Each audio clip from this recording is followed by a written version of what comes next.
Sopra un viento dulce para no sofocar el calor. Una experiencia muy bonita. Es importante reconocer la importancia de la conexión que hay entre Aruba y Riohacha.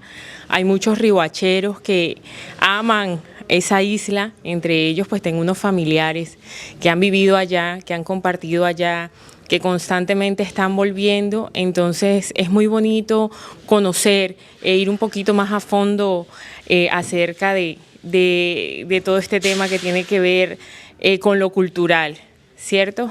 Entonces, muy feliz de estar acá.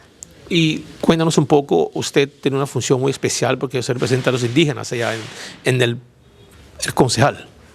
Sí, ahorita mismo mi curul representa a todo el pueblo indígena que abarca el distrito Riohacha. Tenemos la segunda votación del distrito como pueblo wayú, muy feliz y yo pues muy orgullosa de representarlos en este consejo distrital.